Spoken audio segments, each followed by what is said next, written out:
Kamusta, Scorpio? Alamin natin ang kapalaran mo or energy gamit itong rune. Mamaya naman, alamin natin kung ano ang situation mo, situation ng person mo, ang relasyon niya. 3 rune ang kukunin ko para sa reading ng mga Scorpio.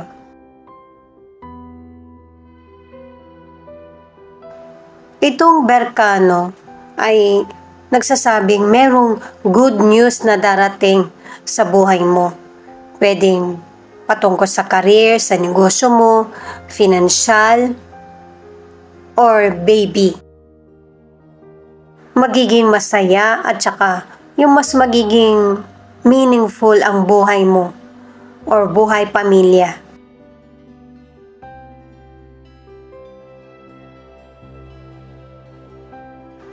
Itong Dagas naman ang nagsasabi na magpapatuloy or magkakaroon ng mas magandang improvement yung patungkol sa family mo or changes na mangyayari sa buhay mo.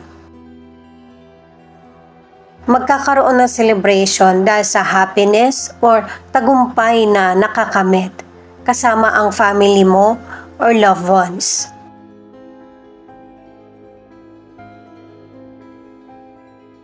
Itong Ewas in reverse ay umiwas na makasali sa alitan ng ibang tao or loved ones. Makinig ka lang sa mga naririnig mo kasi mas pinapakita ng bato na mas unahin mo yung sarili mo. At saka kung ang ilan sa inyo meron kang alagang hayop, kailangan mong i-monitor kung healthy ba siya, tama ba yung mga injection, yung vaccination, para lagi siyang healthy. Alamin na natin kung ano ang situation mo. Mamaya yung sa situation ng person mo. Paalala para sa mga bagong viewers na ang reading na ito ay timeless reading, general reading, ano man ang edad mo or gender mo. Kunin mo lang kung ano yung akma sa sitwasyon mo. At saka ikaw na magpalit kung si person mo ito o ikaw. At ito yung start ng 1 week reading mo.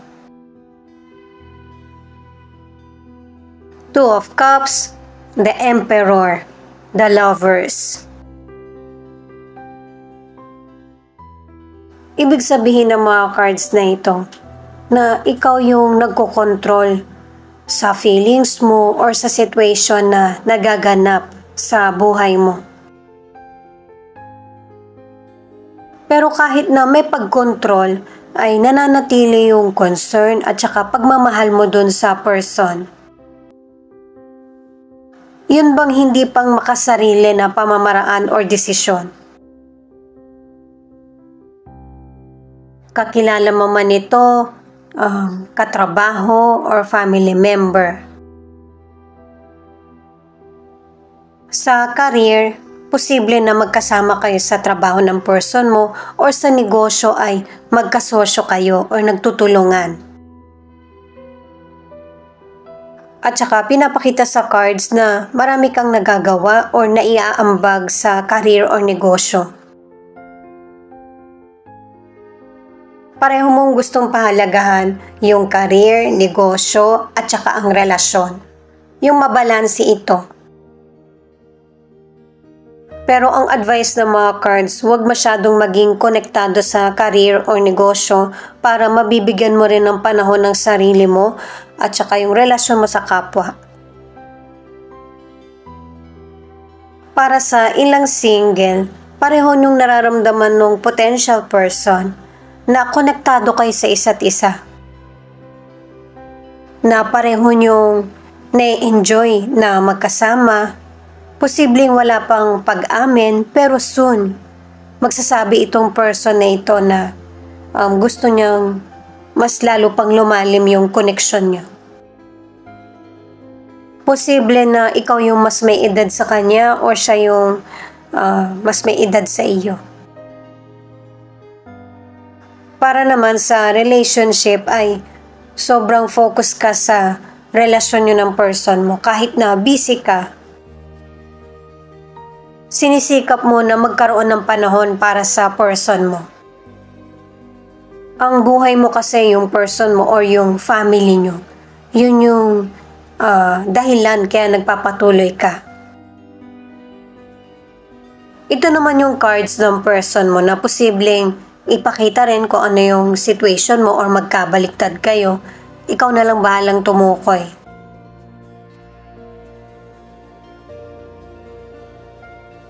Six of Cups, Knight of Swords, the World. Itong person mo ay mapangunawa, matulungin at saka kalmado.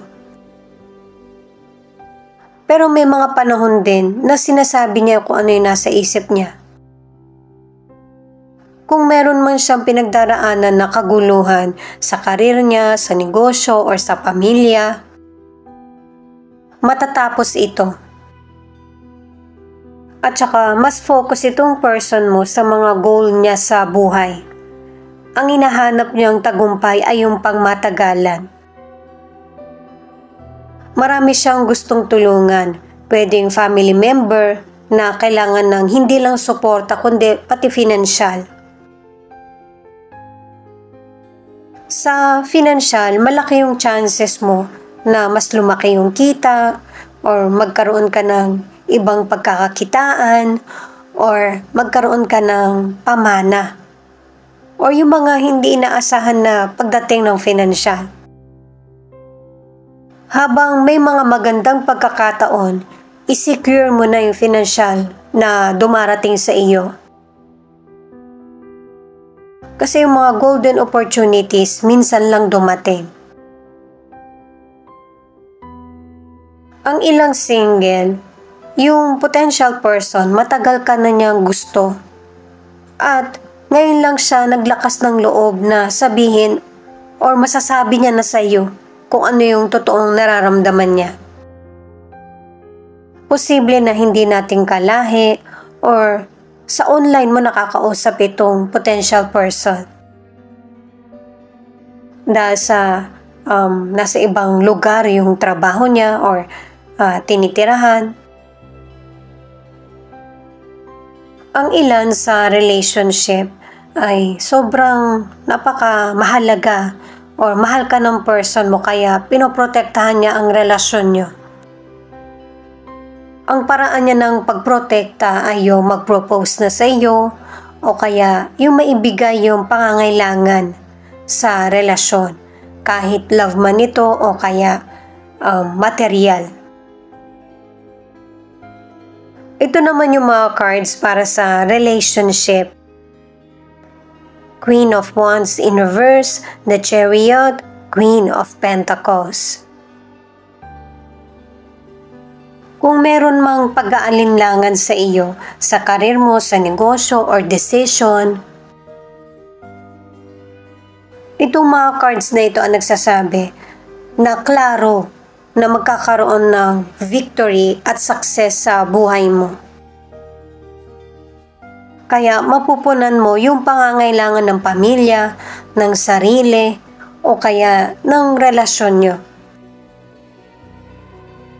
Ano man ang gender mo, pinapakita rito na ikokontrol mo kung ano yung nararapat sa situation mo, lalo na pagdating sa financial. Kasi may mga Scorpio na hindi ka marunong magpahiya, pero kung kinakailangan kumprontahin mo, gagawin mo. Hindi pa rin maaalis sa iyo yung pagtulong, pero may control ito or limitasyon. Kumbaga, ganun mo pinapatakbo yung buhay mo. Hindi lang puro puso, ginagamit mo rin yung isip mo. Para sa ilan sa kalusugan, nagpaplano ka na magkaroon ng baby pero hindi pa to darating sa ngayon. Ipagpatuloy yung healthy na kalusugan at saka huwag masyadong mag-isip ng negatibo. Pinapakita rin sa mga cards na may mga Scorpio na busy ka, kaya hindi ka nagkakaroon ng baby. Para sa ilan, sulitin mo na yung panahon na wala ka pang baby. Magkakaroon ka nito pero sa ngayon hindi pa ito yung tamang timing. At saka wag din ikalungkot kung bakit hindi ka nagkakaroon ng baby kasi hindi naman yun yung batayan para ipakita na may karelasyon ka, may pamilya ka or babae ka. Katulad ng sinasabi ko sa ibang reading na hindi perfect yung buhay natin pero kung pakiramdam mo na kontento ka, yun yung magpapakumpleto sa buhay mo. Para sa ilang single, makukutuban mo kung sino yung para sa iyo at saka hindi. Kasi may mga person na ipapakita yung totoong pag-uugali. Kaya may ilang single na magiging mapili ka sa person na makakarelasyon. Malalagpasan mo rin kung ano yung mga nasa sa isip mo or inaalala. Ang ilan sa relasyon, LDR ang connection nyo ng person mo, pero sinisikap mo na maunawaan siya. Ito muna yung alamin natin para sa feelings ng person mo na pwede rin ipakita kung ano yung feelings mo. Ano man yung sitwasyon na kinakaharap nyo ng person mo, magkakaroon ng pagkakasundo or yung klaro na kasagutan sa situation. Ito yung katapusan ng mga malabong kasagutan sa mga nangyayaring challenges sa buhay nyo ng person mo. Pareho na magiging klaro sa inyo ng person mo kung ano yung dapat nang tapusin at saka mga dapat nang simulan or harapin.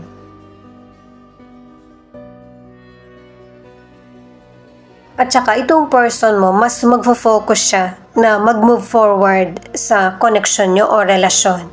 Mas gusto niya magkaroon ng happy memories sa iyo. May mga plano siya na makapag-date kayo or magkaroon kayo ng time na magkasama kahit hindi gumagastos. Yung mga matagal nyo ng kahilingan ng person mo ay magkakaroon ng katuparan. Kasi may mga Scorpio na natagpuan mo na kung sino yung soulmate mo. Yung gusto mong makasama na panghabang buhay. Ito yung unang natupad sa wish nyo ng person mo. At saka kahit sa mga bato at dito sa cards na ito pinapakita na magkakaroon ng celebration. Pwedeng mamasyal kayo ng person mo or pumunta sa ibang lugar na para makapag-relax. Yung hindi mo naisipin kung ano yung mga inaalala. Posible din na makatanggap ka sa kanya ng message o kaya tawag.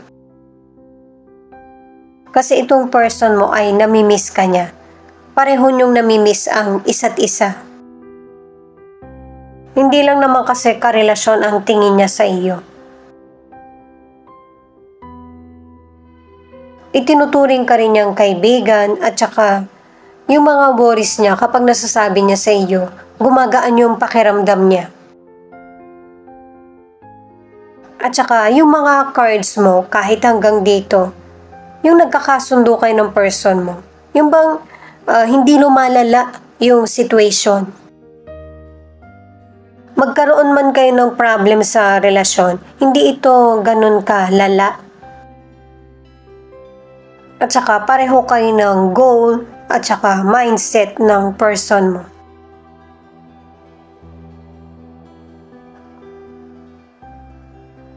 Ito naman yung ilan sa 12 zodiac sign na nangunguna sa reading na ito.